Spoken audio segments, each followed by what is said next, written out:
अगर आप ट्रेन में सफर कर रहे हैं और अचानक आपको पैसों की जरूरत पड़ जाए तो अब चिंता की कोई बात नहीं है, क्योंकि भारतीय रेलवे अब लेकर के आया है एक नई बेहद अनोखी सुविधा, चलती ट्रेन में एटीएम। जी हाँ, चलिए आपको खबर विस्तार से बताते हैं। दोस्तों, अभी तक आपने एटीएम मशीनें बैंकों, मॉल्स और रेलवे स्टेशनों पर देखी होंगी, लेकिन अब भारतीय रेलवे एक नई क्रांति की ओर बढ़ चुका है। अब चलती ट्रेन में भी आपको एटीएम की सुविधा देखने को मिलेगी। भारतीय रेलवे ने इसकी शुरुआत भी कर दी है। पंचवटी एक्सप्रेस में पहली बार मशीन लगाई गई है। भारतीय रेलवे ने यात्रियों के सफर को और ज्यादा आसान और आधुनिक बनाने के लिए एक अनोखी पहल की है। रेलवे ने अब एक ऐसा ट्रायल शुरू किया है जो सफल हुआ तो सफर के दौरान कैश की किल्लत बीते दिनों की बात हो जाएगी। अब चलती ट्रेन में भी आपको एटीएम मिलने वाला है। इस एटीएम की शुरुआत महाराष्ट्र की बहुचर्चित इंटरसिटी ट्रेन पंचवटी एक्सप्रेस से की गई है।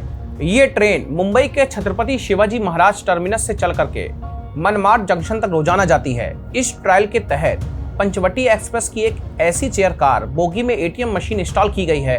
ये मशीन एक निजी बैंक के सहयोग से चलाई गई है। मशीन को कोच के पिछले हिस्से में लगाया गया है, जो पहले अस्थायी पेंट्री के तौर पर इस्तेमाल होता था। यात्रियों की सुरक्षा को ध्यान में रखते हुए मशीन को एक शटर दरवाजे के अंदर सुरक्षित किया गया है। साथ ही कोच के डिजाइन में जरूरी बदलाव मनमाड रेलवे वर्कशॉप में किए गए हैं। ट्रेन यात्रा के दौरान कैश की जरूरत होना आम बात है, चाहे वो खाने पीने का सामान खरीदना हो या किसी स्टेशन पर कोई जरूरी खर्च करना हो। लेकिन कई बार यात्री अचानक यात्रा पर निकलते हैं और उनके पास पर्याप्त नकदी नहीं होती है।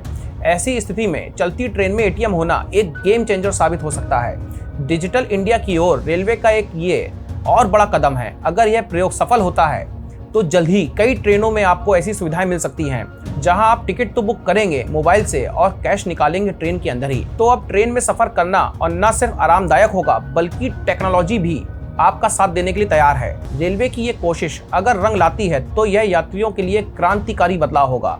अब देखना है कि ट्रायल कितना सफल रहता है और देश भर की ट्रेनों में भी यह सुविधा कब तक शुरू होती है। तो आपको हमारी ये जानकारी कैसी लगी, हमें अपनी राय कमेंट सेक्शन में जरूर दीजिए।